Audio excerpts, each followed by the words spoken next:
Happy new year दोस्तों। आज हर कोई देश विदेश में नए साल का जश्न मना रहा है। लोग एक दूसरे को हैप्पी न्यू ईयर, नए साल की बधाइयाँ दे रहे हैं।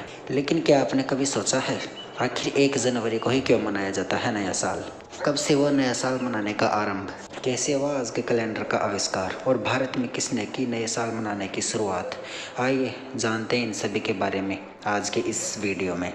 Without any delay let's get started. नया साल मनाने की परंपरा आधुनिक नहीं है।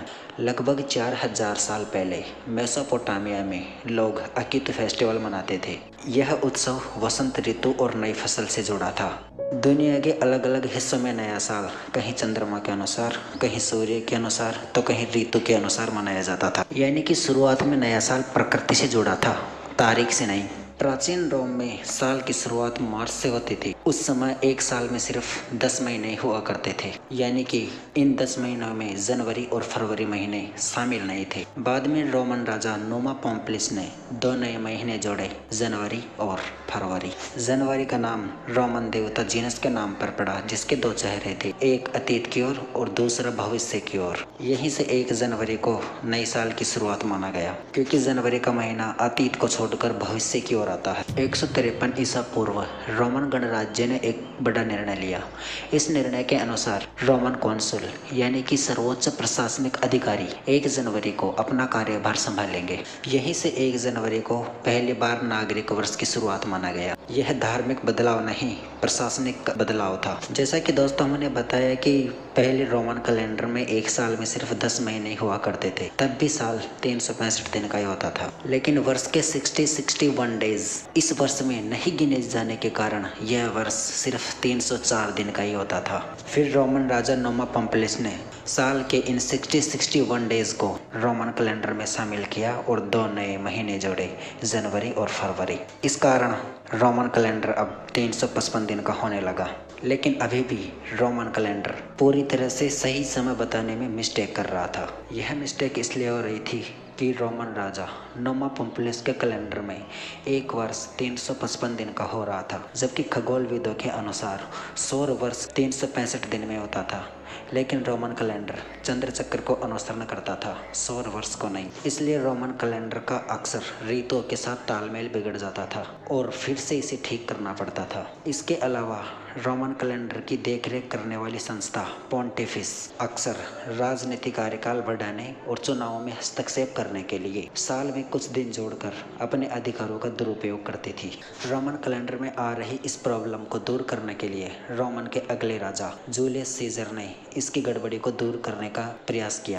इसलिए रोमन राजा जूलियस सीजर ने अपना नया कैलेंडर तैयार करने के लिए अलेक्जेंड्रिया के खगोल शास्त्री सेसोजीनस की सहायता ली। और फिर इस नए कैलेंडर में जूलियस सीजर ने चंद्र चक्र को पूरी तरह त्याग कर मिस्रवासियों की तरह सौर वर्ष का पालन करने की सलाह दी। और जूलियस सीजर ने 45 ईसा पूर्व कैलेंडर में सुधार करते हुए 67 डेज जोड़ दिए और इस प्रकार बना जूलियन कैलेंडर। लेकिन गड़बड़ी अभी भी थमने का नाम नहीं ले रही थी, क्योंकि मध्य युग के दौरान 1 जनवरी को नया वर्ष मनाने की प्रथा बंद हो गई थी।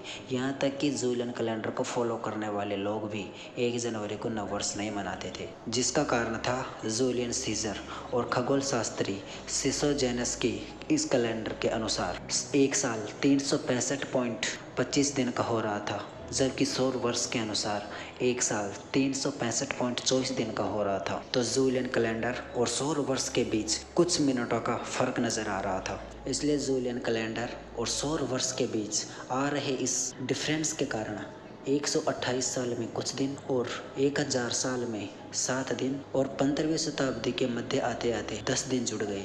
और फिर चर्च को कैलेंडर में आ रही इस समस्या का पता चला तो 1570 के दशक में इस मिस्टेक को दूर करने के लिए पोप ग्रेगरी 13 ने जेसुइट के खगोल शास्त्री क्लेवियस की सहायता से 1582 में नया कैलेंडर ग्रेगोरियन कैलेंडर बनाया।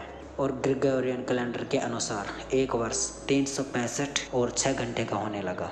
और फिर ग्रेगोरियन कैलेंडर सौर वर्ष के साथ सही मेल खाने लगा और ऋतु और मौसम की सटीक जानकारी देने लगा। ग्रेगोरियन कैलेंडर के अनुसार एक वर्ष 365 दिन और 6 घंटे का होने लगा और अतिरिक्त इन 6 घंटों की वजह से हर 4 साल में एक दिन की बढ़ोतरी होने लगी और हर 4 साल में 366 दिन आने लग गए और हर 4 साल में आने वाले इस अतिरिक्त दिन को फरवरी माह में जोड़ा गया और फिर हर 4 साल में ये एक दिन जुड़ने के कारण उस वर्ष को लीप वर्ष कहा जाने लगा। इस कारण ग्रेगोरियन कैलेंडर का आविष्कार हुआ और फिर ग्रेगोरियन कैलेंडर मौसम और ऋतु की सही जानकारी देने लगा। अब बात करते हैं कि भारत में कब मनाया जाता है नया साल। भारत में नया साल मनाने की शुरुआत अंग्रेजों ने की थी। जब भारत पर अंग्रेजों का नियंत्रण हो चुका था तो वे भारत में भी कानून कायदे अपने हिसाब से चलाने लगे। इसलिए अंग्रेजों ने 1752 में भारत में भी ग्रेगोरियन कैलेंडर लागू कर दिया। तो अंग्रेज 1 जनवरी को नया साल मनाने लगे क्योंकि अंग्रेज ग्रेगोरियन कैलेंडर को फॉलो करते थे, भारतीय कैलेंडर को नहीं। अंग्रेजों के 1 जनवरी को नववर्ष मनाने के बाद भी भारतीय नववर्ष खत्म नहीं हुआ। भारतीय कैलेंडर के अनुसार भारत में नया साल चैत्र शुक्ल प्रतिपदा को मनाया जाता है क्योंकि पौराणिक कथाओं के अनुसार ब्रह्मा जी ने इसी दिन सृष्टि की रचना की थी। इसलिए आज भी भारत में नववर्ष चैत्र शुक्ल प्रतिपदा को ही मनाया जाता है क्योंकि भारतीय नववर्ष प्रकृति से जुड़ा है। और भारतीय कैलेंडर नई फसल, ऋतु, मौसम और सूर्य के अनुसार सटीक जानकारी देता है। इसलिए आज भी भारत में नववर्ष चैत्र शुक्ल प्रतिपदा को ही मनाया जाता है। इस प्रकार भारत में नववर्ष 1 जनवरी को मनाने की शुरुआत अंग्रेजों ने की थी। इसलिए आज भी भारत में नववर्ष 1 जनवरी को मनाया जाता है और इस तरह भारत में भी नववर्ष मनाने की शुरुआत हो गई। आई होप कि आपको ये वीडियो अच्छा लगा होगा और ऐसे ही इन्फॉर्मेटिव वीडियो देखने के लिए हमें फॉलो